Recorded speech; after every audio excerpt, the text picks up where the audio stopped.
Before the playoffs, before the confetti, before the championship takes over the conversation, there's one kind of player every team trusts when the game gets tight. Not when the lead is safe, not when the stat sheet looks pretty, not when the crowd is calm. I'm talking about the players who want the ball when everything gets uncomfortable. Down 2, tie game, 40 seconds left, season on the line. That's where real stars get separated from regular stars, because anybody can score in the first quarter, anybody can stack numbers in a blowout, but only a different type of player can slow the moment down, read the defense, rise up under pressure, and bury the shot that changes everything. And in the 2026 NBA season, the race for Clutch Player of the Year has turned into one of the coldest battles in basketball.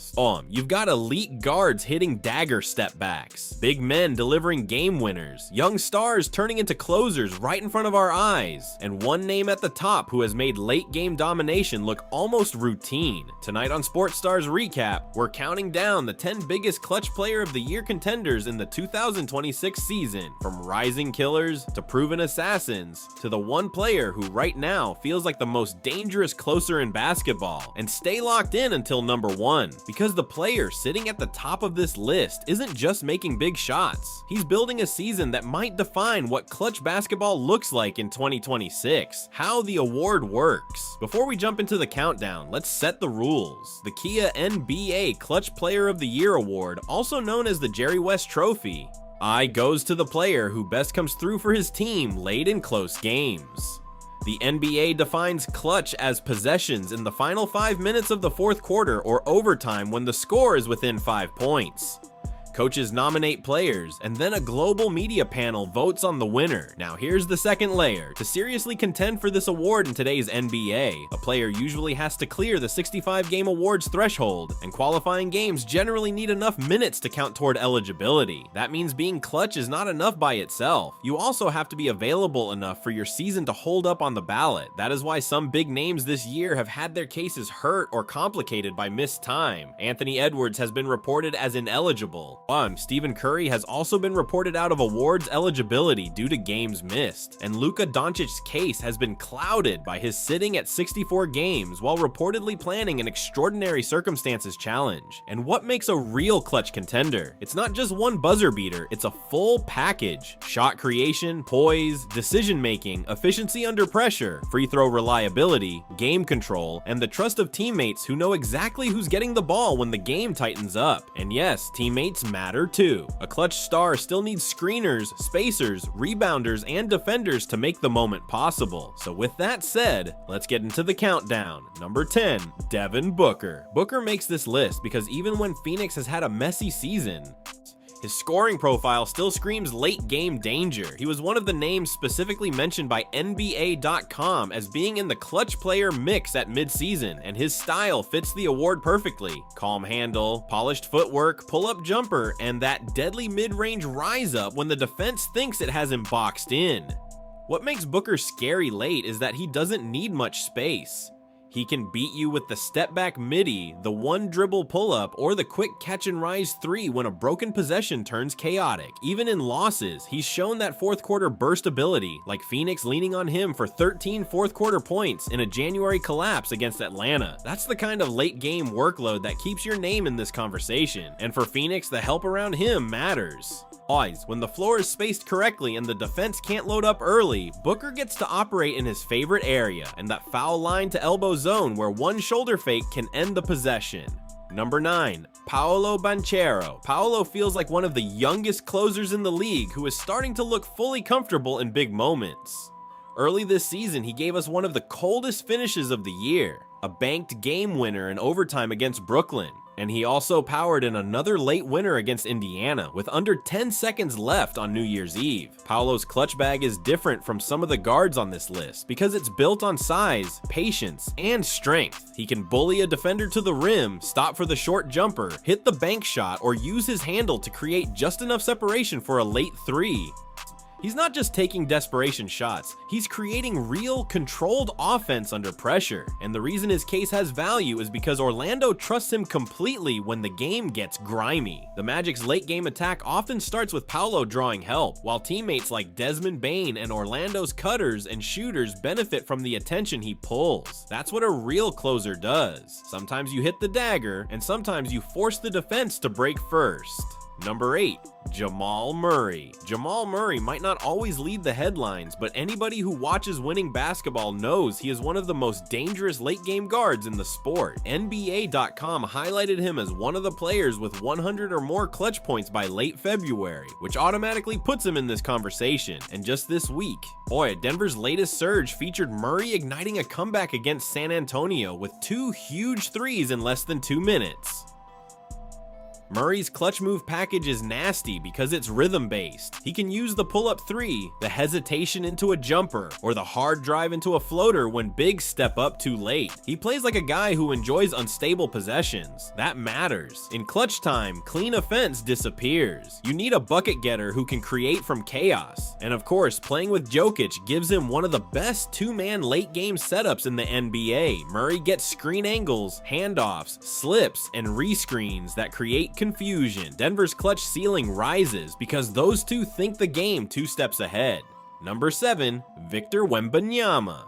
Wemby is on this list because he's becoming something terrifying. A superstar who can own both the biggest defensive possession and the biggest offensive one. In March, he hit a game-winning jumper with 1.1 seconds left against Phoenix, capping a 5-0 run and sending the arena into MVP chants. That's what makes his clutch case special. Most closers are only judged by the last shot. Wemby can affect the last shot on both ends. He can erase a layup, contest a 3, grab the rebound, then come down and hit the winner himself. That two-way pressure is different. His clutch offense doesn't look traditional either. It can be a face-up jumper, a high-release mid-range pull-up, a quick turnaround, or a long stride take to the rim that defenders simply cannot challenge cleanly.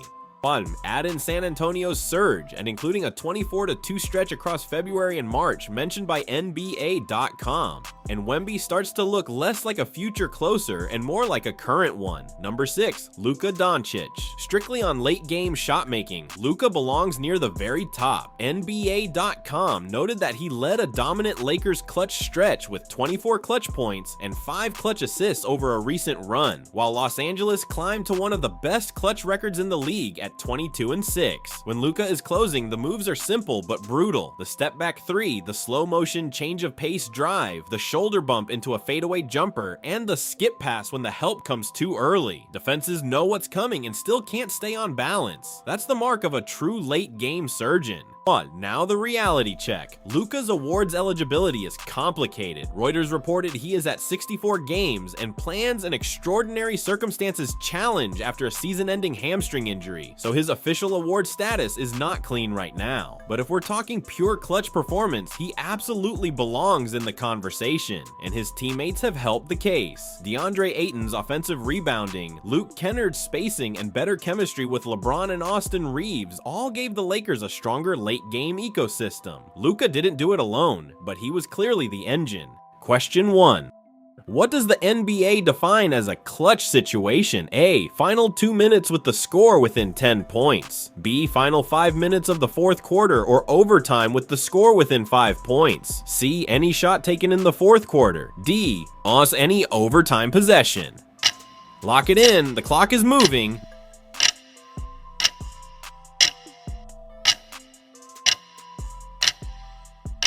The correct answer is B. Final 5 minutes of the fourth quarter or overtime with the score within 5 points. Question 2. Which player was said to have one of the most dangerous clutch move packages because of his pull-up threes, floaters, and chaotic shot creation? A. Jalen Brunson. B. Devin Booker. C. Jamal Murray. D. Paolo Banchero. Read the floor. The timer is on.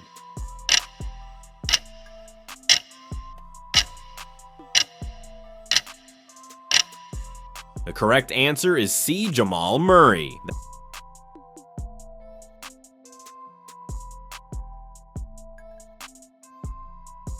Number 5, Nikola Jokic. Jokic being clutch almost feels unfair because he can beat you without even forcing the shot. By late February, he was one of the 6 players in the league with 100 or more clutch points. And in March, he hit a game winner against Phoenix while piling up a ridiculous 23 points, 17 rebounds, 17 assists triple-double. What makes Jokic different is the kind of pressure he creates. He can score with the push shot, the off-glass runner, the soft floater, the quick pivot into a jump hook, or or just manipulate the defense until the right shooter breaks free. His clutch possession isn't always the loudest one. Sometimes it's the smartest one. Denver's issue is that the team's clutch defense has been shaky, which hurts the overall spotlight. But individually, Jokic keeps delivering those "how did he even see that" moments. And when Murray, cutters, and shooters are synced around him, Denver's late game offense becomes one of the smartest puzzle boxes in the league. Number 4, Jalen Brunson. The reigning clutch player of the year still deserves major respect. Last season, Brunson won the award after averaging 5.6 clutch points per game, leading the league in clutch field goals made and ranking second in total clutch points. This season, he is still right in the middle of the conversation, with NBA.com literally calling him Captain Clutch, heading into a recent showdown with Shea.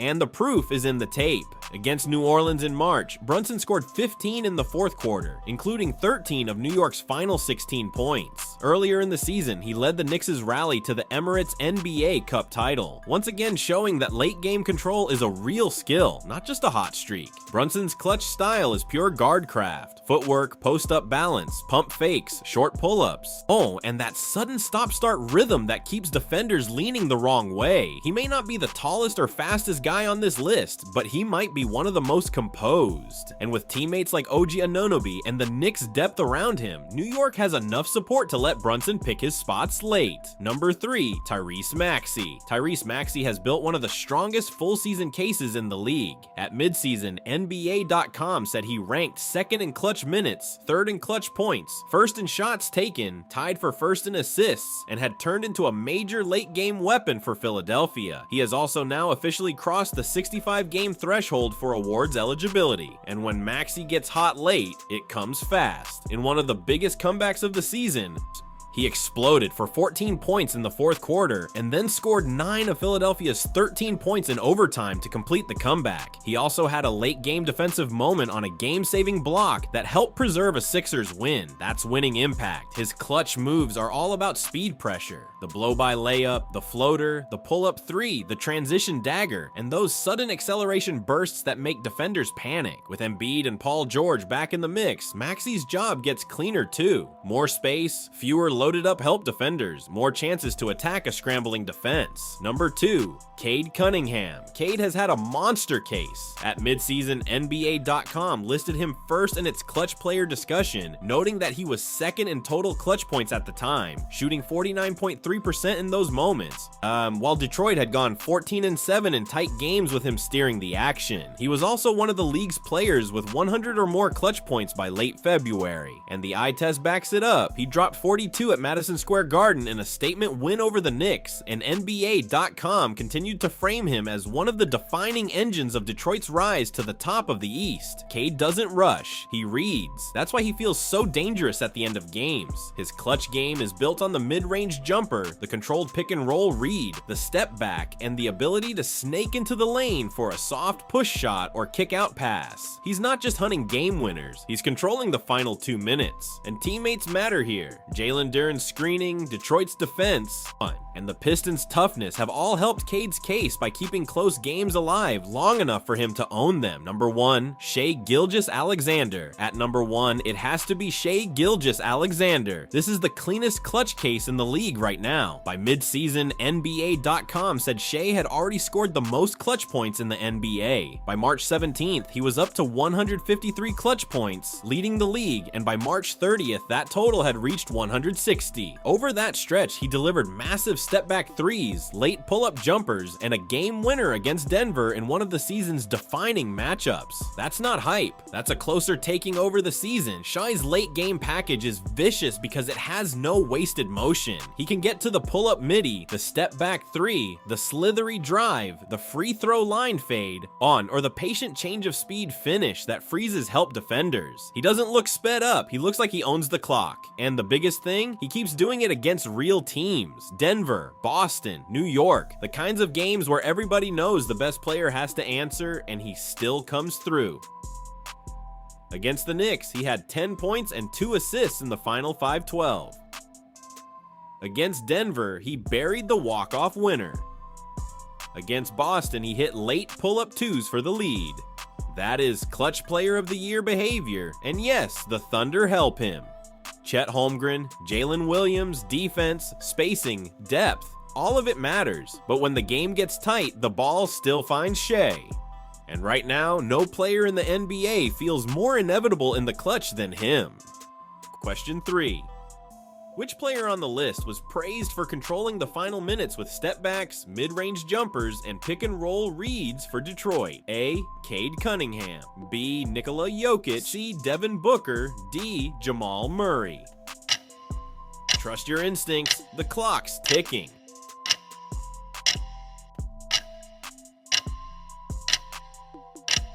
The correct answer, A. Cade Cunningham.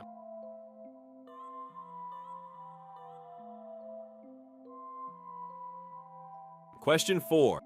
Against which team did Shai Gilgeous-Alexander hit the walk-off game winner? A. Boston Celtics. B. New York Knicks. C. Denver Nuggets. D. Phoenix Suns.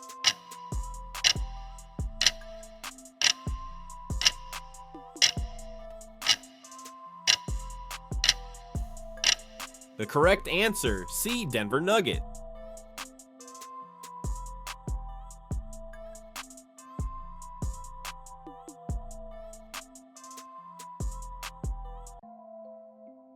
So if we're calling it right now, the 2026 Clutch Player of the Year race feels like this. Booker, Paolo, Murray, Wemby, Luka, Jokic, Brunson, Maxey, Cade, Shai. That's the watch list. 1. That's the pressure list. That's the list of players you trust when everything gets tight and the game starts shaking. Based on NBA.com's clutch framing, the official award rules, current eligibility context, and recent late game production, Shai has the strongest case today, and with Cade and Maxey right there behind him, and Brunson still looking like the defending king who refuses to leave the room quietly. But now, I want to know what you think. Who is the most dangerous closer in the NBA right now? Is it Shai because he keeps stacking big moments? Is it Cade because of how he controls the whole final stretch? Is it Brunson because he's still Captain Clutch? Or is there somebody lower on this list you think should be way higher? Drop your full top 5 in the comments. And if you rock with countdowns, clutch breakdowns, on and NBA stories that hit harder than the average highlight reel, make sure you subscribe to Sports Stars Recap, because the next video might be even crazier. Who is really winning the 2026 MVP race right now? And trust me, that list is going to start arguments.